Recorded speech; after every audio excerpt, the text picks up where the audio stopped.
CMRL Exalogic കേസിൽ വീണ്ടും E D raid. 8 ഇടങ്ങളിലാണ് ഇ ഡി പരിശോധന. 3-ാം തവണയാണ് കേസിൽ എൻഫോഴ്സ്മെന്റ് ഡയറക്ടറേറ്റ് റെയ്ഡ് നടത്തുന്നത്.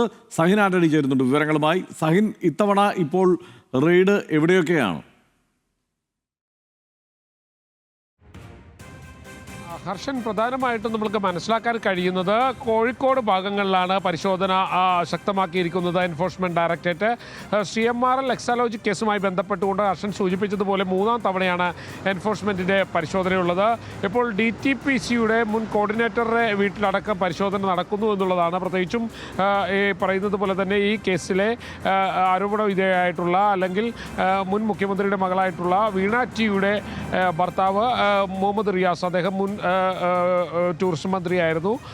അതുകൊണ്ട് തന്നെ അദ്ദേഹത്തിന് ഈ കേസുമായി എന്തെങ്കിലും ബന്ധമുണ്ടോ എന്നുള്ളതാണ് പ്രധാനമായും എൻഫോഴ്സ്മെന്റ് ഡയറക്ടറേറ്റ് പരിശോധിക്കുന്നത്. അതുകൊണ്ട് തന്നെയാണ് DTPCയിലെ മുൻ ജീവനക്കാരെ, നിലവിലെ ജീവനക്കാരെ അടക്കമുള്ള വീടുകളിൽ എൻഫോഴ്സ്മെന്റ് ഡയറക്ടറേറ്റ് പരിശോധന നടത്തിക്കൊണ്ടിരിക്കുന്നത്. നിലവിൽ ലഭിക്കുന്ന വിവരമനുസരിച്ച് 8ഓളം ഇടങ്ങളിൽ പരിശോധന ശക്തമായി നടക്കുന്നുണ്ട്. എൻഫോഴ്സ്മെന്റ് ഡയറക്ടറേറ്റ് ഇത് 3-ാം തവണ, നേരത്തെ സൂചിപ്പിച്ചതുപോലെ 3-ാം തവണ ഈ CMRL എക്സാലോജി കേസുമായിട്ടുള്ള പരിശോധനയുമായി മുന്നോട്ട് പോവുകയാണ് ഹർഷൻ.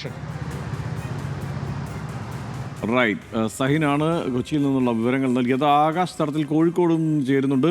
കോഴിക്കോട് പരിശോധന നടത്തുന്ന ഇടത്തു നിന്നാണ് ആകാശ് ചേരുന്നത്. ആകാശ്, എന്താണ് വിവരങ്ങൾ?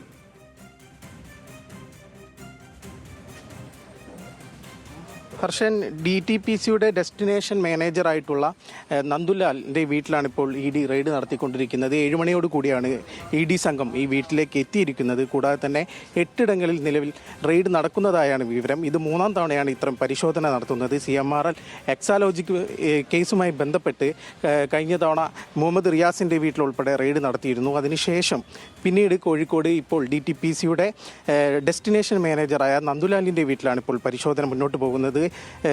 വീണയുടെ വീട്ടിൽ നിന്ന് പിടിച്ചെടുത്ത ഡയറിയിലെ പേരുകൾ കേന്ദ്രീകരിച്ചുള്ള പരിശോധനയിൽ നിന്നാണ് വീണയുടെ പാർട്ട്ണറായിട്ടുള്ള ലോക്കർ ഇന്ത്യ കോർപ്പറേഷൻ എന്ന കമ്പനിയുടെ ഓഫീസുമായി ബന്ധപ്പെട്ട് നിർണായക വിവരങ്ങൾ ലഭിക്കുന്നത്. അതുമായി ബന്ധപ്പെട്ടാണ് ഇപ്പോൾ ഈ സുഹൃത്തിൻ്റെ വീടാണെന്ന് സംശയിക്കുന്ന ഈ വീട്ടിൽ നിലവിൽ റെയ്ഡ് നടക്കുന്നത്. 7 മണിയോട് കൂടിയായിരുന്നു റെയ്ഡ്.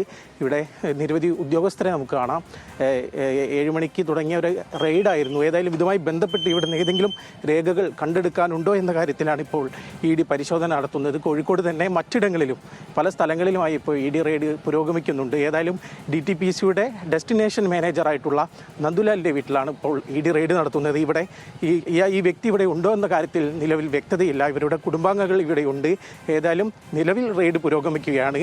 ഉദ്യോഗസ്ഥർ ഉള്ളിലേക്ക്, അകത്തേക്ക് കയറിയിട്ടുണ്ട്. വീട്ടിൽ നിന്നും പരിശോധന നടത്തുന്നതായാണ് നമുക്ക് ഈ ദൃശ്യങ്ങളിൽ നിന്ന് കാണാൻ സാധിക്കുന്നത്. ഹർഷൻ, ആകാശാണ് വിവരങ്ങൾ നൽകിയത് കോഴിക്കോട് നിന്ന്. എന്തായാലും ഇപ്പോൾ എക്സാലോജിക് CMRL കേസിൽ വീണ്ടും എൻഫോഴ്സ്മെന്റ് ഡയറക്ടറേറ്റിന്റെ വ്യാപകമായ റെയ്ഡുകൾ തുടരുകയാണ്. 8 ഇടത്താണ് ഇപ്പോൾ റെയ്ഡ് നടക്കുന്നത്. അതിന്റെ വിവരങ്ങളാണ് ആകാശും സഹിൻ ആന്റണിയും നൽകിയത്.